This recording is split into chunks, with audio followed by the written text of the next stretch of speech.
Israël qu'ils étaient prêts à les suivre dans le conflit. Le seul et unique calcul d'Israël, c'est je commence l'affaire et ensuite j'entraîne les États-Unis. Ils font tout depuis le début pour essayer d'entraîner les États-Unis dans cette affaire. Ils font le tout en essayant de pousser à la faute les Iraniens, clairement, en bombardant autre chose que des cibles militaires ou des cibles nucléaires, par exemple en bombardant des raffineries, des dépôts de carburant, y compris les ports d'exportation de pétrole et de gaz, enfin encore que moyennement, en bombardant Téhéran lui-même, même en allant chercher, en expliquant que c'était là qu'ils vont chercher chez eux les responsables politiques et militaires qu'ils détruisent en même temps qu'ils détruisent au cœur de Téhéran.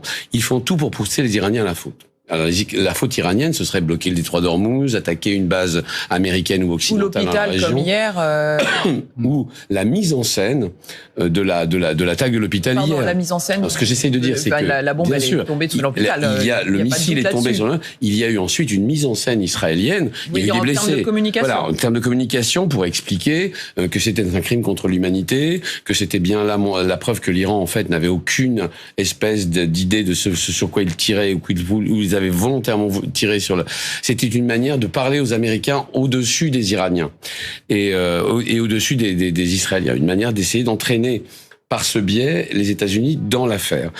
Et jusqu'à présent, il se trouve que j'ai trouvé Donald Trump très raisonnable, qui dans un premier temps a été volé au secours de la victoire en demandant aux Iraniens de se rendre inconditionnellement, mais qui ensuite a un peu réfléchi à l'affaire et se rend bien compte de deux choses.